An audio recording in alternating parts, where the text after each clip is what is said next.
세포는 여러분 이제 단세포 생물이 아니잖아.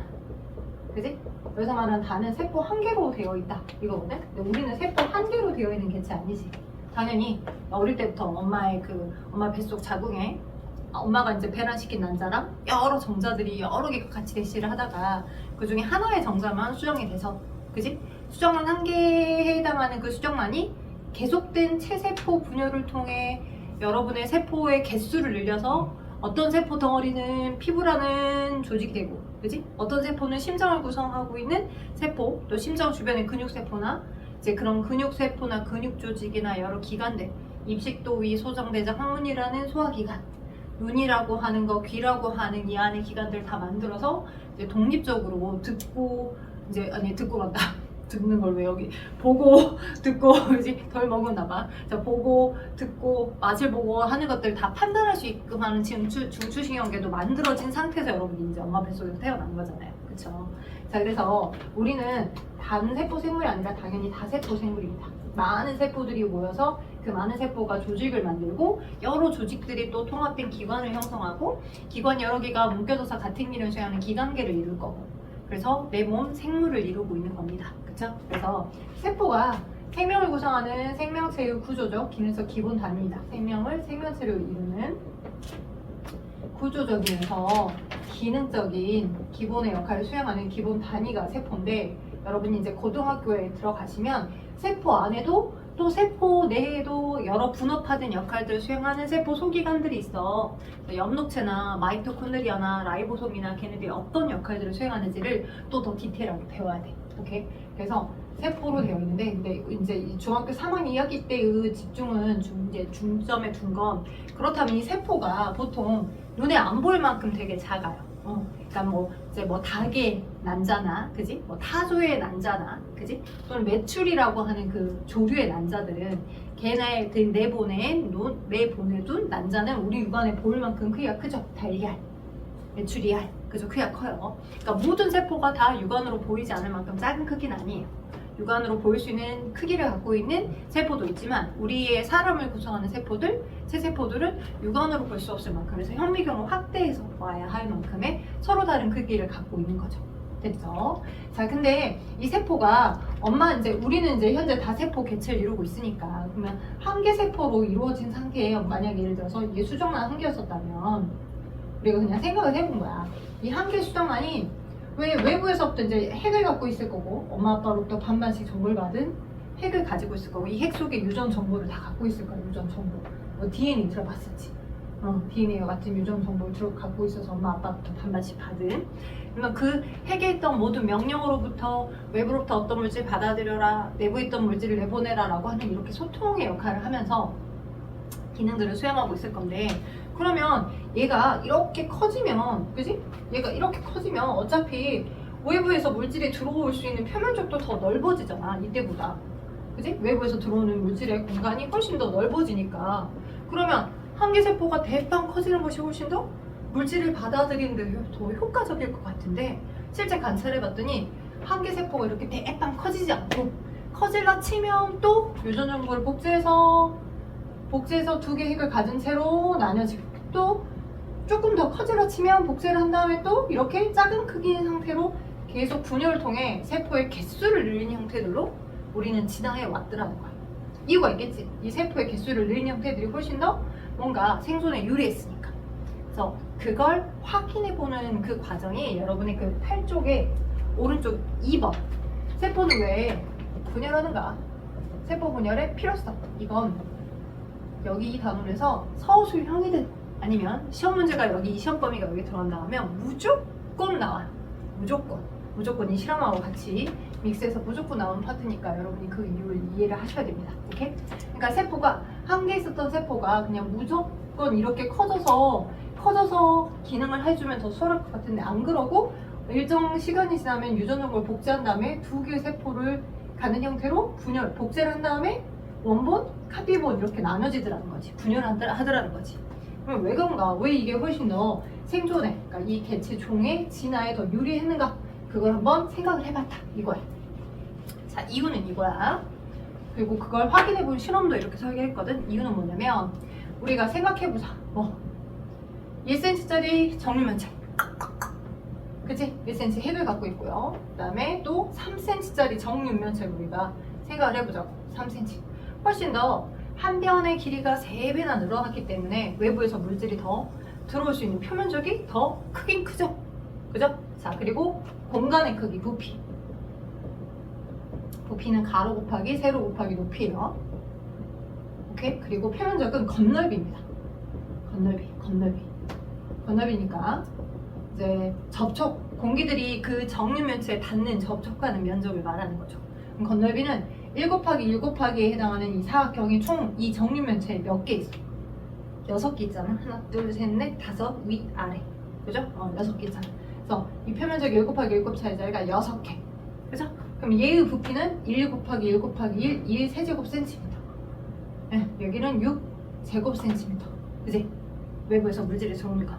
그지? 그럼 봐봐. 자, 아마도 우리가 생각할 때 세포가 무작정 커지는 게 훨씬 더 이제 유리했었다면 이 유리한 형태를 더 유지했을 거야. 세포의 덩치가 커지는 거, 세포의 크기가 커지는 거. 오케이?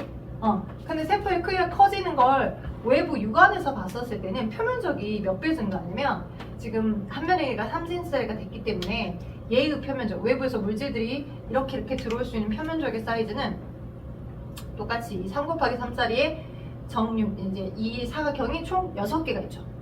위아래로. 그죠? 그럼 얘의 표면적은 6개에서 9, 6에 54라고 하는 이 정도. 그죠? 9배 증가했어요. 외부에서 물질이 들어올 수 있는 이 크기의 표면적의 크기는 3cm짜리로 변의 길이가 증가했을 때 9배. 오케이? 그런데 만약 부피라고 하는 건 뭐냐? 핵이라고 하는 유전 정보를 담아두고 있었던 이 공간이 내부에서 이 내부를 컨트롤해야 되는 통세의 크기야. 부피라고 하는 건. 오케이? 그러니까 똑같이 한 변의 길이가 1에서 3으로 증가할 때 얘가 가지고 있던 부피의 비율과 또 이렇게 증가하고 난 이후의 부피의 비율마저도 똑같이 9배로 증가했었다라고 하면 동일하게 큰 변화가 없는 거니까 오히려 더 물질교환에 유리할 거야. 오케이? 근데 그렇지 않냐고 핵이 컨트롤해야 하는 그 공간의 크기가 훨씬 더 증가해버렸다라고 하면 오히려 이 덩치가 이렇게 커졌을 때 핵은 요만큼 그대로 있는 상태에서 내부에서 핵의 명령을 컨트롤해야 되는 공간이 너무 넓어져서 비효율적인 거야. 이해된가? 그래서 계산해보니까 얘의 부피는 2세제곱 센티미터인데 이 아이의 부피는 3 곱하기 3 곱하기 3이죠. 그럼 9, 3, 27이죠. 27. 몇 배나 부피가 증가해요? 1세제곱 센티미터에서 27세제곱 센티미터로 27배.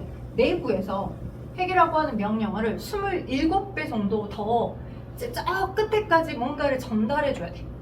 내부에 있던 핵의 명령이 저 끝에 27배나 증가하다 보니까 저 끄트머리까지 가야 되다 보니까 물질 교환이나 소통이 훨씬 더 불편한 거지. 외부에서 물질이 들어오려고 하는 그 건널비 자체도 증가하긴 했지만 그래서 또 뭔가 효율적인 것처럼 보이지만 이 외부에서 물질이 들어오는 비율하고 내부에서 통제해야 하는 비율이 똑같은 비율로 만약 9배 9배 증가했다거나 27배 27배 증가했다거나 그러면 훨씬 더 똑같이 어차피 별 차이가 없으니까 이런 세포의 크기가 큰 걸 유지를 할 건데 덩치는 외부에서 봤을 때 그냥 커져서 훨씬 더 효과적인 것처럼 보이지만 이 안에 존재하는 DNA, 핵 속에 있던 DNA가 통제하는 내부 공간이 너무 많이 커지고 외부에서 물질이 들어오는 건 더 적게 들어오니까 물질 교환 효율이 더 낮은 거예요. 이해된가? 오케이? 그래서 세포는 어떨라 치면 덩치가 살짝 성장하면서 커질라 치면 차라리 내가 핵 속에 가지고 있던 정보를 카피를 한 다음에 카피된 상태로 두 개가 나눠져서 두 개 핵으로 뽀개지는 게 낫다라고 나뉘어지더라는 거야. 분열을 하더라는 거야. 계속 작은 크기를 유지하지. 오케이? 그래서 이게 자 어떤 개념이냐? 자 부피랑 표면적 즉 단위 부피랑 이 직육면체짜리가 1세제곱센티미터고 얘가 지금 3세제곱센티미터인데 이 자체의 단위 부피랑 표면적을 따져보자. 그러면 전체 부피를 그지? 건널비를 오케이? 전체 이 333짜리의 이 정육면체는 전체 부피가 27인데 얘를 54라고 하는 건널비를 27로 나누게 되면 54라고 하는 건널비를 27세제곱센티미터로만 나눴다라고 하자. 그지? 그럼 1세제곱센티미터당 차지하고 있는 외부에서 물질이 들어온 면적이겠지. 그지? 전체 부피가 27일 때 1세제곱센티미터라고 하는 내부 공간의 크기당 외부에서 물질이 들어오는 공간의 정도. 그쵸? 그래서 이걸 계산해 봤더니 얼마야? 2배지. 2지. 그치? 근데 쟤는 얼마? 부피가 1세제곱센티미터고 외부에서 물질이 들어오는 건널비는 1세제곱센티미터고 외부에서 물질이 들어오는 건 6제곱센티미터고 약분하니까 얼마야? 6이나 되지. 6. 몇 배나 돼? 얘는 6인데 얘는 2밖에 안 되니까 얘가 3배나 더 큰 거야. 어떻게 보면 단위 부피당 표면적이. 오케이? 그래서 세포는 하나의 크기가 대빵 커지는 것보다 약간 커지라 치면 차라리 유전용을 카피한 다음에 계속 작은 크기를 유지해야 하는 형태로 여러 개를 갖고 있는 게 낫다. 오케이? 그래서 제일 중요한 키워드는 그 아이의 그냥 건널비 표면적만 고려할 게 아니라 단위 부피당 표면적을 고려하여서 단위 부피당 표면적이 클수록 세포 덩치가 작은 아이가 단위 부피당 표면적이 커서 물질 교환에 유리한다. 되죠? 교환에 유리하다. 물질 교환은 외부에서 물질이 들어오는 정도, 핵이 있었던 그 내부에 있던 어떤 물질이 핵 바깥으로 나가는 정도, 물질 교환에 유리하다. 오케이? 덩치가 작을수록. 그래서 핵에 있던 정보를 복제하고 또다시 다른 세포에게 주고 하나였던 애가 또 커질라 치면 또 복제한 다음에 2개로 나눠지고 2개로 나눠지는 이렇게 세포의 개수가 많아지는 형태의 세포 분열을 취급하는 거예요. 우리 쉽게 말하면 얘가 각설탕이면 빠개져서 세포 크기가 작은 얘가 가루설탕이라고 생각하면 돼. 가루설탕이 물에 훨씬 더 잘 섞이고 더 잘 녹아 들어가잖아. 그지? 그래서 이런 식으로 우리는 세포 분열을 일부러 이렇게 취하더라. 자, 그렇다면 이걸 실험으로 진짜로 세포 사이즈가 작을수록 물질 교환에 더 유리한지를 알아보게끔 하기 위한 실험이 있어. 오케이? 그래서 진짜로 색깔을 어떤 입힌 입자가 안으로 들어오는 정도를 확인해 본 거. 자, 근데 이 실험을 확인하기 위해서 기본 배경 정보를 여러분이 알 게 있어. 한천. 혹시 묵 알아요? 도토리 묵? 도토리 묵은 투명하진 않잖아. 도토리 가루 해가지고 이렇게 말캉말캉해서 젤리처럼 만든 거니까. 근데 투명한 우묵이라고 하는 게 있어. 우묵가사리. 우묵. 네, 투명한 형태로 뭔가 물질이 푸딩처럼, 근데 죽은 상태는 아니고 살아있는 세포처럼 세포막 성분, 비슷한 세포막 성분을 가지고 있어서 물질의 출입을 볼 수 있는 거.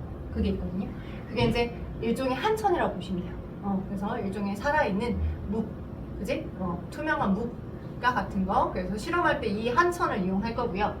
이 한천을 1cm짜리 정육면체짜리랑 또는 2cm짜리 정육면체짜리 또는 3cm짜리 정육면체짜리로 뽀개볼 거야. 투명해요, 투명. 그래서 준비를 합니다. 오케이? 준비를 해놓고 여러분 책 거기 탐구 보시면 큰 우무 조각보다 작은 우무 조각을 쪼갠다 했죠. 이 우무가 한천과 똑같아요. 우무라고 하는 투명한 묵 종류입니다. 우무, 여러분 책에 나오는 건 우무라고 나와 있는데 우무 조각을 그러면 식용색소에 넣었다가 잠시 꺼내서 잘라서 단면을 관찰한다 라고 되어 있죠. 식용색소에 담갔다가 이렇게도 실험을 할 수 있고요. 오케이?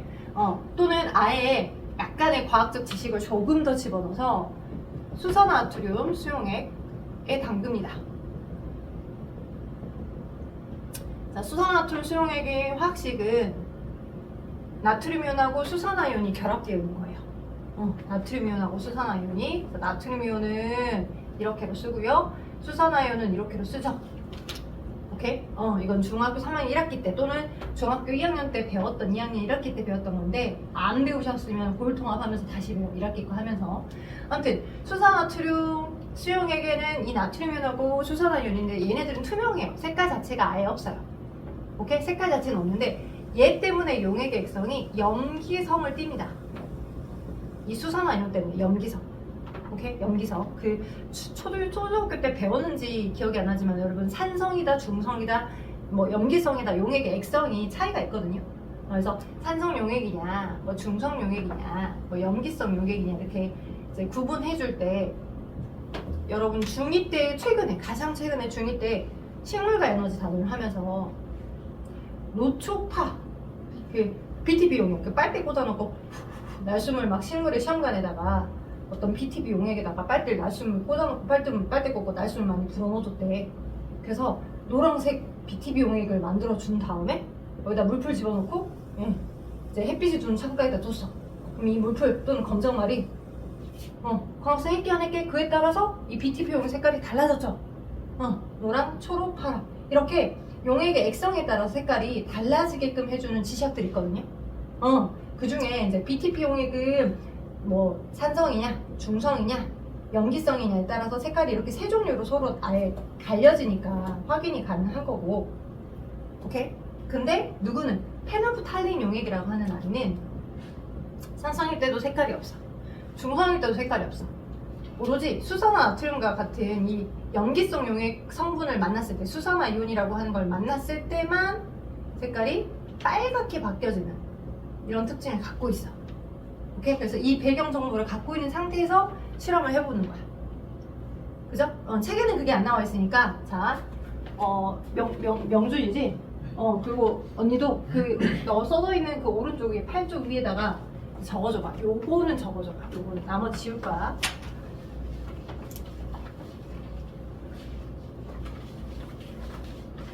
책에는 그냥 뭐 사이즈가 다른 걸 집어넣었다 이런 것만 나와 있는데, 그지?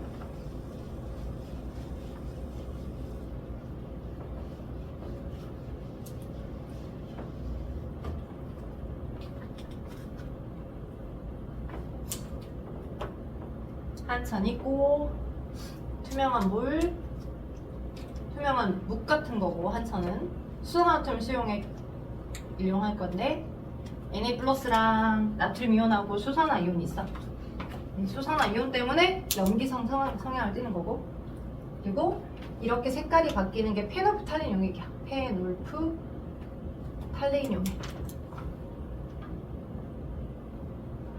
페놀프탈린 용액에 확인을 하게 되면 이렇게 무색, 빨강으로 바뀌어서 너는 산성이냐, 중성이냐, 염기성이냐 확인할 수 있어.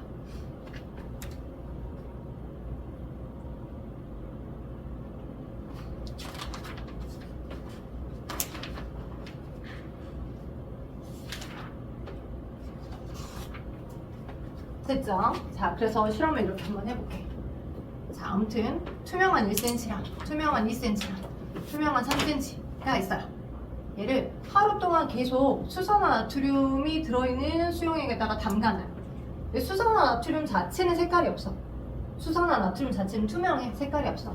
그래서 하루 동안 계속 얘가 충분히 이 안에 스며들어져 있게끔, 모든 수산화나트륨 여기 안에까지 다 스며들어 있게끔 한 다음에 얘네들을 이렇게 이제 뭐 프레파트 얇은 거에다가 이제 놔둘 겁니다. 조금 더, 그리고 조금 더 넓은 공간에다가. 자, 근데 여기 이제 어느 정도 투명한, 지금은 아무것도 만나게끔 반응 안 해준 거니까 여기 안에 이제 페놀프탈린 용액이 다 들어있어. 얘는 혼자 있을 때는 거의 용액 액성이 그냥 중성이니까 색깔도 없어. 오케이? 근데 여기 지금 수산화나트륨 수용액에다가 하루 동안 담가뒀기 때문에 염기성 성향을 띠고 있는 얘네들이 충분히 이 안에도 다 들어가져서 있겠지. 그지? 그리고 겉에도 수산화나트륨을 띠고 있는 이 수산화이온들이 발라져 있겠지. 자, 그리고 이 1cm짜리랑 2cm짜리랑 3cm짜리를 동시에 꺼내가지고 여기까지 적셔져 있었던 페놀프탈린 용액에, 그죠? 얘 자체는 색깔이 없어. 세 개를 동시에 담그자마자 어떤 일이 생겨? 겉에가 빨개져. 이미 충분히 저 염기성 성향을 띠고 있는 수산화 이온들이 이 투명한 세포와 비슷한 성향을 갖고 있는 묵 사이에 많이 들어가져 있고 충분히 있을 거니까 이 염기성을 확인하는 지시약의 수산화 이온들하고 만나면서 겉에가 빨개질 거야. 빨갛게. 돼요? 오케이? 근데 우리가 확인하고자 하는 건 세포 크기가 클수록 물질 교환을 잘하는 건지 작을수록 물질 교환을 잘하는 건지 이걸 보고자 하는 거잖아. 그래서 오랫동안 처리를 해주면 어차피 다 깊숙이까지 들어가 버릴 거니까 오랫동안 처리해주면 안 되고 한 10초에서 뭐 예를 들어서 20초 정도 동시에 얘를 다 저기 여기다가 넣어주고 난 다음에 서로 크기가 다른 얘를, 그죠? 그리고 난 다음에 다 같은 시간대쯤 얘를 꺼내서 얘를 단면을 잘라주는 거야. 어디를? 두부 반 틈을 반모를 이렇게 칼로 단면을 잘라서 그 단면을 보는 것처럼 단면을 컷해서 잘라서 관찰해볼게. 오케이? 그러면 어떠한 게 예상되고 어떻게 관측이 되냐면 1cm짜리와 2cm짜리와 3cm짜리의 단면에 빨갛게 물든 정도는 우리 예측 그대로 덩치가 큰 3cm짜리가 이 20초라는 시간 동안에 더 깊숙이 더 잘 빠져서 많이 들어간다 라고 생각되지 않고 사이드만 빨개져 있고요. 더 얘는 조금 더 깊숙이까지는 빨개져 있긴 해요. 염기성 용액이 들어가서. 돼요? 근데 사이즈가 훨씬 적은 건 전체가 다 빨갛게 물들어져 있는 걸 관찰해 볼 수 있어요. 아, 크기가 작을수록, 그죠? 정유면체의 크기가 작을수록 단위 부피당 표면적이 얘가 훨씬 더 커서 외부에서 더 물질도 잘 들어와, 내부에서 어떤 소통도 잘 돼. 그래서 물질 교환이 훨씬 더 유리하구나. 단위 부피당 표면적이 클수록 물질 교환이 유리하구나.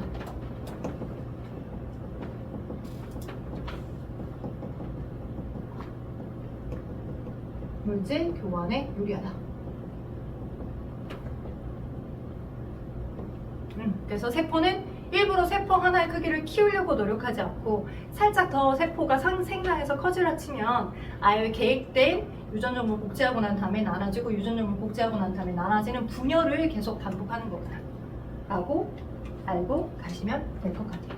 그래서 여러분 책에 3번에도 그렇게 진한 글씨로 나와있어요. 세포가 커지면 세포 부피와 표면적의 비가 작아져서 세포 표면을 통한 물질 교환에 어쩌더라? 불리하더라. 따라서 세포는 어느 정도 커지면 분열하여 그 개수를 늘린다고. 그죠? 세포 하나의 크기가 커지라 치면 분열한단 말이 이제 자신의 유전 정보를 그대로 복제해서 두 개의 핵을 갖게 하고 그리고 세포질 분열까지 완료를 해서 독립적인 두 개의 그 작은 크기의 세포 개수를 다수 만들어내는데 집중하고 있더라. 되죠? 오케이. 자, 그래서 우리는 이렇게 생각해 보실 수 있으셔야 될 것 같고요. 우리가 이제 다음 주 8월 이제 수금 내가 수업 보잖아요. 오빠 이번 주 월요일에 왔었죠? 네. 시간 착각해요. 수금합니다. 수금. 우리 월수금 아니에요. 수금합니다. 더운데 고생했었어. 내가 그 톡을 못 봐가지고 진짜 봤었으면 어머님이 오시는 톡을 봤었으면 내가 아니 어머님 월요일 수업 아니에요. 수금이에요. 수금 이렇게 할 뻔했는데 톡을 못 봐가지고 내가. 자, 그래서 이제 우리가 다음 주 수금에 수요일날 금요일날 뭘 할 거냐? 그래, 그러면 세포가 분열을 한대. 이렇게 유전적물을 복제하고 난 다음에 나눠진 세포 분열을 한대. 두 종류의 세포 분열이 있어. 우리 몸에서는 크게 체세포 분열하고 생식세포 분열. 체세포 분열과 생식세포 분열 이렇게 있습니다. 자, 근데 이 그 생식과 유전이라는 생물 단원 3화 2학기 있고 생물 단원에서 어렵다면 가장 어려울 단원이 이 부분이야. 체세포 분열. 방금은 되게 이해하기 수월했죠? 아, 그래. 실험을 통해서 눈으로 볼 수 있으니까. 근데 체세포 분열과 생세포 분열은 여러분이 육안으로 관측을 해서 뭔가 그걸 확인해 라고 할 수 있는 상황이 아니고 추상적으로 이미 연구됐던 것들을 그냥 그들의 언어식으로 받아들여야 되다 보니까 염색체가 뭔지, 염색사가 뭔지, 뉴클레오타이드가 뭔지, 뉴클레오솜이 뭔지 들어보지 못했던 생소한 용어들이 많이 나오는 부분이고요. 상동염색체다, 상염색체다, 성염색체다 라고 하는 생소한 부분들도 되게 많이 나와요. 근데 이 내용의 연결고리가 고일통합과학에 있는 생물 부분하고 고등학교 생물하고도 계속 연결돼서 나오고 제가 이제 딱 중등부 과학만 지도하는 게 아니잖아. 고1 거, 고2 거, 고3 거 다 연결돼서 내가 지도를 하다 보니까 여러분 덜 고생하라고 이미 중3 애들한테 할 때부터도 고등학교 올라가서 배울 용어들을 미리 다 설명을 한단 말이에요. 처음에는 되게 어렵게 느낄 수 있어. 근데 이제 워낙 특강이고 시간이 짧은데 많은 걸 줄 수는 없어서 컴팩트하게 설명할 거니까 다만 여러분 내용을 좀 읽어와. 몰라도 국어를 좀 읽어와.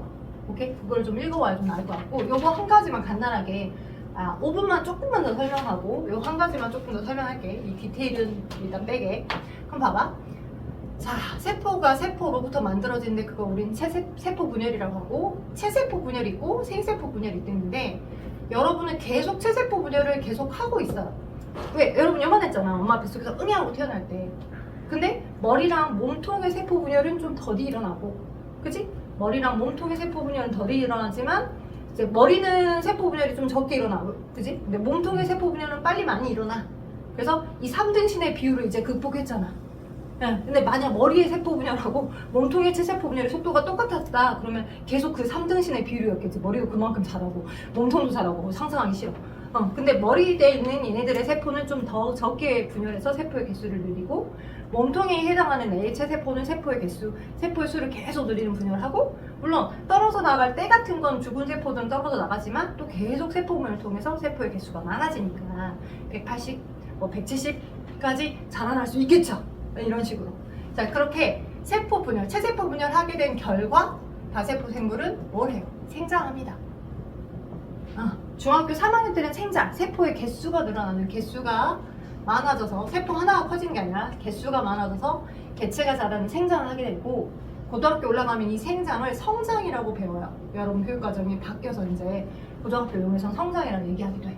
예전에 사회에서는 성장이라고 얘기했는데 왜 생물에서는 생장이라고 얘기해요라고 하는 걸 용어를 이제 같이 쓰자라고 해서 생장이라고 얘기했던 게 성장과 똑같다라고 보시면 되고요. 또는 상처가 아물죠.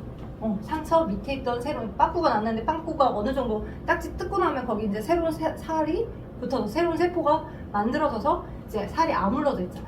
그래서 C세포 분열균과 재생, 상처가 아물자. 예, 아물. 그죠? 그리고 단세포 생물의 경우는 뭐 한 것 자체가 체세포 분열한 것 자체가 생식입니다. 생으로 온 걸 먹는 게 아니라 베이비를 한 거야. 베이비를. 베이비. 그죠? 왜? 자, 아메바나 세균, 대장균 같은 경우 대장균과 같은 세균들이 있고 이렇게 자신의 유전 정보가 있어. 근데 얘가 살짝 덩치가 커질라 쳐. 그럼 물질견에 분리하잖아. 그러면 먼저 내 세포 속에 있던 이게 지금 DNA야. 이 지금 대장균에 들어있는 DNA야. 유전 정보. 오케이? 유전 정보를 갖고 있어야 고유한 생명체라고 볼 수 있잖아. 그지? 그 유전 정보를 먼저 카피를 내가 파란색으로 그린 카피를 똑같이. 오케이? 카피를 한 다음에 세포 질량도 2배로 만들어서 이렇게 얘가 점점점 멀어지는 거야. 카피된 거, 그 다음에 원본. 오케이? 그러다가 얘가 뚱뚱 나눠지는 거지. 하나, 2개 같은 크기만큼. 원본, 카피본 이렇게. 그죠? 근데 나를 닮은 또 하나가 또 만들어진 거잖아. 한개 세포가 온전한 개체인 경우. 이건 뭐였다? 나의 베이비다. 내 새끼. 생실한 거지. 오케이? 그게 여러분 책 어디 나와 있어요? 그쪽에 체세포 분열의 결과에서 먼저 나와 있어요. 체세포 분열 하게 되면 다세포 생물은 생장을 하기도 해. 상처가 오면 재생을 하기도 해. 다세포 생물은 근데 단세포 생물은 새끼를 낳기도 해. 베이비. 그죠? 나를 닮은 자손을 낳기도 해. 자, 근데 생식세포 분열이라고 하는 게 오른쪽에 있죠. 자, 생식세포 분열. 얘는 다른 말로 뭐라고 해? 얘의 특징 자체가 자, 원래 내가 가지고 있던 체세포에서부터 생세포를 만들어 놓는 거야. 자, 여성의 몸에 난소가 있죠. 남성의 몸에 정소가 있어요. 그죠? 정소. 그 다음에 정소를 다른 말로 우린 고환이라고도 하고요. 정소와 고환까지는 정식 명칭이야. 땡땡 친구 할 때 걔는 정식 명칭은 아니야. 오케이? 근데 이제 여성의 난소가 있고 난소에서 난자를 만드는데, 그지? 남성의 정소에서는 정자를 만들잖아. 그 정자나 난자가 생식세포고, 그 생식세포를 우리 몸에, 자, 어디에서?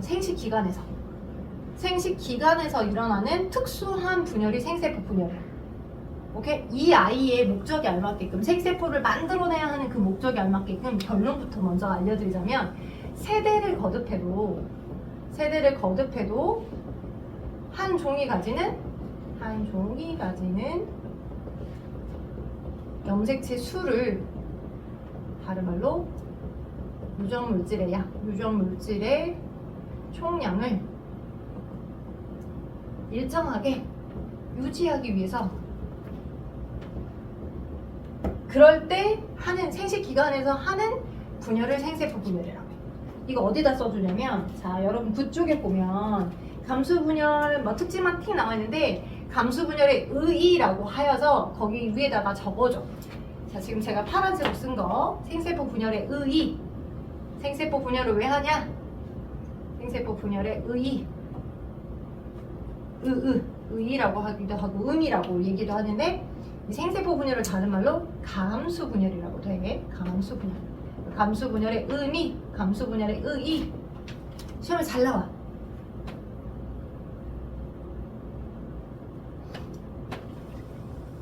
자, 아빠 세대, 할아버지에서부터 아빠 세대에서부터 내 세대에서부터 내 새끼 세대, 베이비에서부터 또 그 베이비의 세대, 1세대, 2세대, 3세대, 4세대, 당군 할아버지에서부터 계속 이어져 오는 세대를 생각하면, 세대를 거듭해도 당군 할아버지에서부터 그 다음 고조선 이렇게까지 사람이라고 하는 한 종, 그지? 사람이라는 종, 개라고 하는 종, 고양이라고 하는 종, 서로 다른 종이잖아. 그 각 종이 가지는, 하나하나의 고유한 종이 가지는 그 한 종이 가지는 체세포 속 염색체 수를 일정하게 유지하기 위해서 일부러 정상한 난자를 만들 때, 그지? 정상한 난자를 만들 때 내 체세포에서부터 원래 체세포가 가지는 염색체 수 반감은 반으로 줄인다는 표현이야. 체세포가 가지는 염색체 수를 반으로 줄이고 이 체세포가 가지고 있는 유전물질의 총량도 반으로 줄이는 거야. 유전물질 총량도 반으로 줄여. 반감. 그래서 뭘 만들어내? 생식세포를 만들어내는 거야. 이 생세포를 동물은 정자, 남자의 몸에선 정자, 여자의 몸에선 난자라고 하는 거고, 그죠? 근데 식물도 이런 꽃가루, 그죠? 꽃가루랑 암술에 암술자국에 꽃이 피고 난 다음에 꽃이 진 자리에 보면 암술대가 있고, 암술대 안에 미씨가 있어. 미씨에 난세포가 있거든? 오케이? 식물에서도 마찬가지. 꽃가루나 난세포가 식물의 생세포야. 오케이? 기억해야 돼. 식물의 생세포. 그지? 동물의 생세포. 오케이? 근데 식물이든 식물이든 각 동물의 어디에? 생식기관 안에 들어있었던 이 체세포로부터 그러니까 너의 정소가 있을 거 아니야. 나의 난소가 있을 거고 나의 난소에도 모두 다 난자와 같은 생식세포만 있는 게 아니야. 그 생식세포를 만들어내기 위한 제일 첫 번째 체세포가 있었고 그 체세포가 염색체 수를 반으로 줄이는 분열을 하는 걸 통해 최종적인 난자라는 생식세포, 그 다음에 정소에도 너의 정소에도 다 체세포가 들어있었어. 오케이? 너의 몸의 정소에도 싹 다 체세포가 들어있었는데 그 체세포가 감수분열이라고 하는 과정, 생세포 분열이라는 과정을 통해 결과적으로 정자와 같은 생세포를 만든다고. 그런 생세포를 만들어내게끔 하기 위한 특수한 분열을 이걸 생세포 분열 과정이라 하는 거야. 그래서 되게 어려운데 여러분이 읽어와야 조금 이해가 좀 수월해서 읽었을 때 선생님 지금 한국말을 제가 읽었는데 이게 뭔 말인지 모르겠어요. 그래서 한번 쭉 문장 읽어봐봐. 그래서 숙제 한번 내줘볼게요.